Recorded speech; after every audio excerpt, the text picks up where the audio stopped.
ప్రభు అయిన యేసుక్రీస్తు నామమునకు మహిమ ఘనత ప్రభావములు చెల్లునుగాక. ఈరోజు వాగ్దానం వీక్షిస్తున్న మీ అందరికీ ప్రభు అయిన యేసుక్రీస్తు నామంలో శుభాభివందనములు తెలియజేయుచున్నాను. ఈరోజు వాగ్దానం చదువుకుందాం రండి. ఋతు గ్రంథము 2వ అధ్యాయము 3వ వచనం. కాబట్టి ఆమె వెళ్ళి పొలంలోనికి వచ్చి చేను కోయువారి వెనుక పొలంలో ఏరుకొనెను. ఆ పొలములో ఆమె పోయిన భాగము ఎలిమెలెకు వంశపు వాడైన బోయాజుది. చదవబడిన ఈ వాక్యమును దేవుడు దీవించి ఆశీర్వదించునుగాక. కాబట్టి ఆమె పొలంలోనికి వెళ్ళి అనుంది ఇక్కడ. ఆమె ఎవరు? రూతు. రూతు ఎవరు? మోయాబు దేశపు యవనురాలు. నయోమి ఎలిమెలెకు 2 కుమారులు. బెత్లెహేములో కరువు కలుగగా వారు బెత్లెహేము వదిలి మోయాబు దేశమునకు వెళ్తారు. అక్కడ ఎలిమెలెకు నయోమి తన 2 కుమారులకు మోయాబు స్త్రీలనిచ్చి వివాహం చేస్తారు. అందులో మొదటి కోడలి పేరు రూతు, రెండవ కోడలి పేరు ఓర్పా. వీరు 10 సంవత్సరములు మోయాబు దేశంలో కాపురం ఉంటారు. ఆ తర్వాత ఎలిమెలెకు చనిపోతాడు. తన 2 కుమారులు చనిపోతారు. అప్పుడు నయోమి తన 2 కోడళ్లను తీసుకొని బెత్లెహేమునకు బయలుదేరుతుంది. మార్గమధ్యంలో తన కోడళ్లతో నయోమి ఈ విధంగా ఉంటుంది. ఇక మీరు తిరిగి మళ్ళీ పెళ్ళిళ్ళు చేసుకొని పిల్లలు కనమాట అని నయోమి తన కోడళ్లతో చెప్పినప్పుడు అందులో చిన్న కోడలు ఓర్పా తన అత్తను ముద్దు పెట్టుకొని తిరిగి వెళ్ళిపోతుంది. కానీ పెద్ద కోడలు మాత్రము రూతు తన అత్తను అంటి పెట్టుకొని ఉంటుంది. నీ దేశమే నా దేశము, నీ జనమే నా జనము, నువ్వు ఎక్కడ నివసిస్తే నేను అక్కడ నివసిస్తానని పట్టుపట్టి తన అత్త వెంబడి బెత్లెహేమునకు వస్తుంది. అది యవ్వల కోతకాలం. ఆ కోతకాలంలో వారు అత్త కోడలిద్దరూ బెత్లెహేమునకు వస్తారు. అప్పుడు రూతు నయోమితో అంటది, నేను వెళ్ళి పరిగెరుకొని వస్తాను అని చెప్పినప్పుడు, అలాగే నా కుమారి తిరిగి వెళ్ళము, క్షేమంగా వెళ్ళి పరిగెరుకొని రమ్మని చెప్తుంది. అప్పుడు రూతు పొలంలో పరిగెరుకోవడానికి వెళ్తుంది.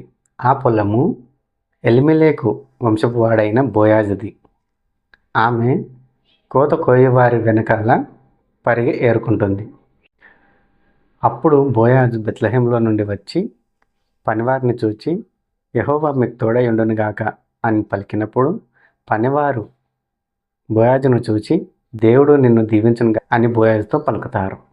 అప్పుడు రూతును చూచి, ఈ చిన్నది ఎవరు అని పనివారిని అడిగినప్పుడు, మోయాబు దేశం నుండి నయోమితో కూడా వచ్చిన మోయాబీయురాలైన యవ్వనురాలు. రూతు దీన మనస్కురాలు, త్వరగా మాటకు లోబడే తత్వం గలది. అంతేకాదు రూతు దేవుని యందు భయభక్తులు కలిగినటువంటి యవ్వనురాలు, విధేయత కలిగినటువంటి యవ్వనురాలు. కాబట్టి దేవుడు రూతును జ్ఞాపకం చేసుకొని దేవుడు రూతును ఆశీర్వదిస్తాడు. నయోమి చెప్పినట్లు రూతు చేయడం వలన ఆమె బోయాజుకు భార్య అవుతుంది. కాబట్టి మనం కూడా రూతు వలె వినయము విధేయత కలిగి జీవించాలి. లోబడే తత్వం మనలో ఉండాలి. సమాధానము కలిగి జీవించాలి. దేవుని యందు భయభక్తులు కలిగి జీవించాలి. అప్పుడు దేవుడు మనల్ని ఆశీర్వదిస్తాడు, దీవిస్తాడు. ఎప్పుడైతే మనం దేవునికి లోబడతామో, దేవుని మాటకు విలువిస్తామో, దేవుడు అప్పుడు మనల్ని జ్ఞాపకం చేసుకొని మన అవసరాలు తీరుస్తాడు, మన సమస్యలు తీరుస్తాడు, మనల్ని ఆశీర్వదించి ఉన్నతమైన స్థానంలో నిలబెడతాడు. ఈ విధంగా మనం అందరం కలిసి జీవించాలని ప్రభువైన యేసుక్రీస్తు నామంలో మిమ్మల్ని అందరినీ వేడుకుంటున్నాను. ఇప్పుడు ఒక చిన్న పాట పాడుకుందాం. నా ఇంటి దీపం నీవే అని తెలిసి, నా హృదయం నీ కొరకు పదిలపరచితి, ఆరిపోయినా నా వెలుగు దీపము, ఆరిపోయినా నా వెలుగు దీపము, వెలిగించుము నీ ప్రేమతో ప్రభువా, వెలిగించుము నీ ప్రేమతో.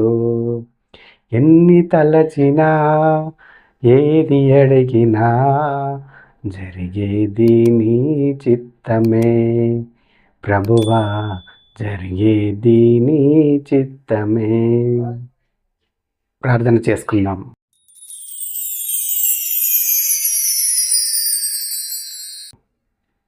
పరలోకమందున మా తండ్రి యేసయ్య, నీ ఘనమైన నామంకు వందనాలు నేను స్తుతులు స్తోత్రములు చెల్లించుకుంటున్నాం తండ్రి.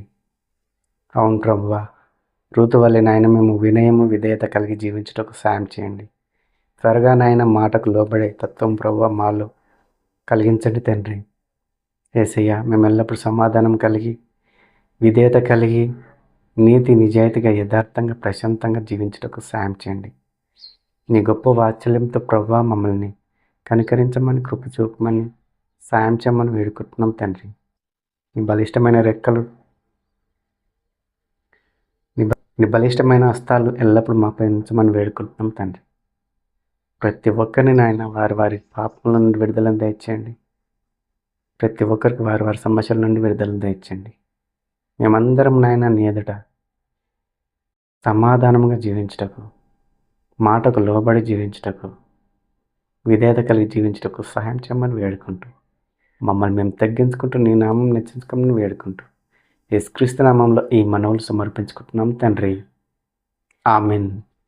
ప్రభు అయిన యేసుక్రీస్తు కృప మీకును మీ కుటుంబములకును తోడై ఉండును గాక.